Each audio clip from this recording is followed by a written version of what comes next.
Buenas tardes, profesora y compañeros. Nuestro grupo es el 1 y está conformado por Derly Tatiana Castro Aguirre, Jonathan Velázquez Parrado, Daniela Grajales García, Karen Juliet Bustos Martínez y quien les habla, Mayer Juliet Lemus Paya. A continuación, daremos a conocer la prueba de psicología educativa ENFEN, que significa Evaluación Neuropsicológica de las Funciones Ejecutivas en los Niños. Los temas a tratar son los siguientes. Primero, el lóbulo frontal, las funciones ejecutivas y patología neuropsicológica del área prefrontal. Segundo, el proceso de construcción de la ENFEN, contenido, estructura y materiales. Tercero, las normas de aplicación y corrección. Cuarto, las normas de interpretación. Quinto y último, la ENFEN como instrumento de rehabilitación cognitiva. Hablaremos sobre la EFEN, un instrumento para evaluar el desarrollo madurativo del niño a partir de las funciones ejecutivas. El desarrollo cognitivo durante la etapa escolar se lleva a cabo gracias al extraordinario crecimiento cuantitativo y cualitativo del cerebro, especialmente durante los primeros años de vida. La evolución del peso del cerebro es un buen ejemplo de este crecimiento. El peso medio del cerebro de un niño al nacer es de 350 gramos, pero al final del primer año esa cifra se triplica, situándose en torno a los 1000 gramos. El modelamiento del cerebro no es un proceso cerrado en el momento del nacimiento, sino que por el contrario, a partir de ese momento y gracias al crecimiento cuantitativo y cualitativo del encéfalo, cuando se activa más intensamente el desarrollo de los procesos de pensamiento. Dicho en otros términos, el avance de las funciones cognitivas se produce gracias al creciente proceso de neurogénesis cerebral durante el periodo infantil, marcado por el incremento de las conexiones nerviosas, el aumento de la mielinización y la actividad cada vez más fluida y eficaz de la neurotransmisión cerebral. Dado que el área prefrontal es la zona más importante de la corteza cerebral para dirigir los procesos mentales superiores, es frecuente que su lesión o disfunción provoquen alteraciones muy variadas en la capacidad de aprendizaje. El repertorio de pruebas neuropsicológicas para evaluar las funciones del área prefrontal de niños es escaso, al contrario de lo que ocurre con los adultos. Ese hecho es más significativo si se tiene en cuenta que son numerosas las patologías que pueden estar asociadas a la disfunción del lóbulo frontal en la infancia. Trastornos perinatales, dificultades de aprendizaje, dificultades en el lenguaje, trastornos del aspecto autista, trastornos por déficit de atención con hiperactividad, entre otras. El objetivo de la ENFEN es aportar una nueva herramienta para evaluar el desarrollo neuropsicológico global de los niños de 6 a 12 años, dado que el área prefrontal y las funciones ejecutivas son responsables de activar y supervisar el desarrollo madurativo del cerebro humano, así como los procesos cognitivos más importantes de la ENFEN. Se centra en su evaluación, ya que la FE son el termómetro más sensible del grado de madurez o de disfunción en nuestra actividad mental superior. Hola, buenos días. Mi nombre es Jonathan Velázquez. El día de hoy hablaremos sobre el proceso de construcción de la ENFEN, también el contenido de la misma y su estructura. Por último, abordaremos los materiales necesarios para realizar dicha prueba. Empezamos con el proceso de construcción de la ENFEN. Este se realizó en un estudio durante los años 2004 y 2005 con el objetivo de depurar y mejorar la estructura y contenido de la misma. Para dicha prueba se realizó con una muestra de 223 sujetos, entre las edades entre los 6 y 12 años. El tiempo de esta prueba fue de 12 a 50 minutos.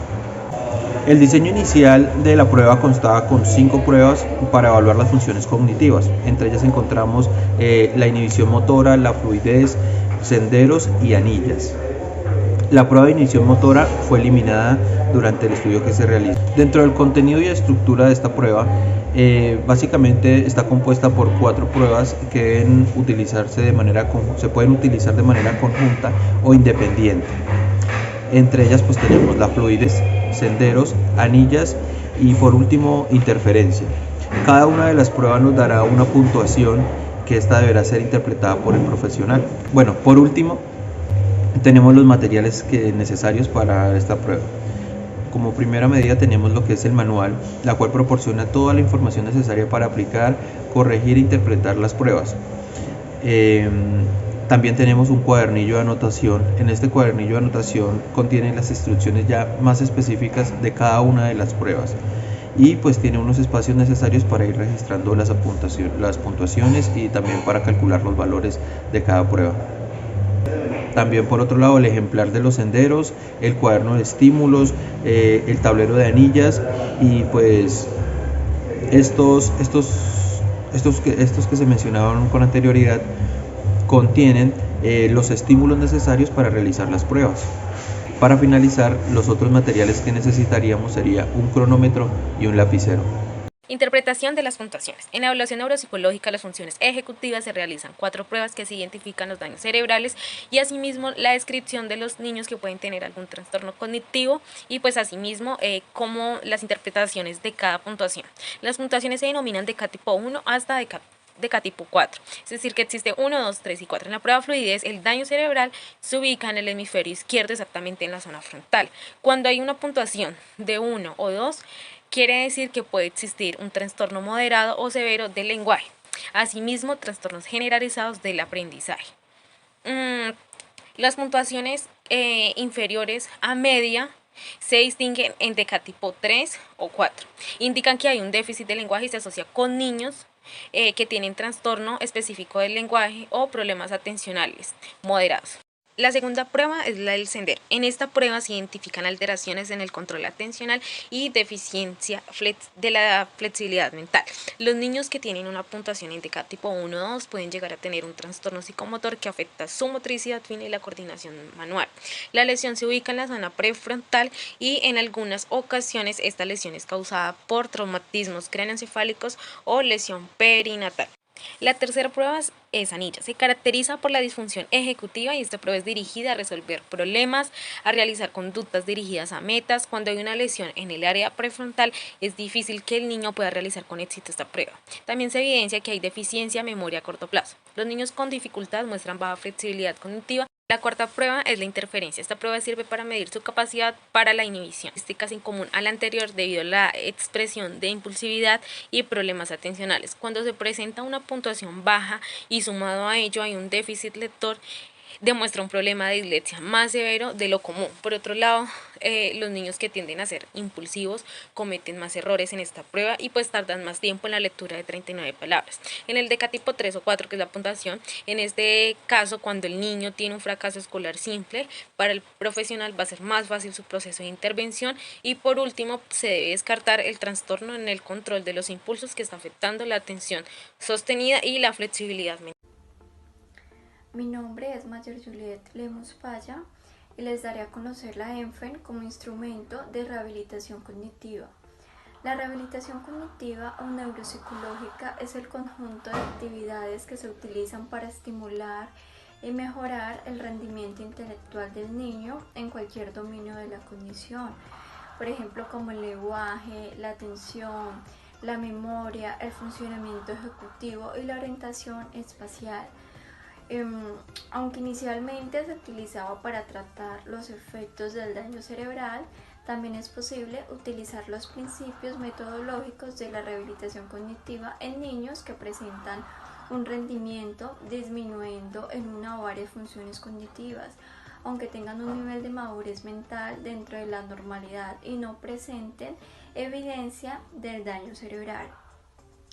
Es por ello que un considerable número de alumnos con fracaso escolar pueden beneficiarse de aquellas técnicas de entrenamiento y rehabilitación cognitiva para conseguir un enriquecimiento y mejora de sus capacidades intelectuales. Esto con la finalidad de lograr una mejoría en su rendimiento escolar. Adicionalmente, la rehabilitación cognitiva infantil es de aparición e inicialmente se aplicó a niños con discapacidades severas. Solamente de modo más reciente se han empezado a desarrollar programas de estimulación cognitiva específicamente diseñados para niños con retraso madurativo o disfunción cerebral que presentaban inteligencia normal. Los programas de entrenamiento de la inteligencia que se vienen aplicando desde hace varios años son un ejemplo de la eficacia de dichos sistemas de rehabilitación aplicados a niños sin déficit intelectual.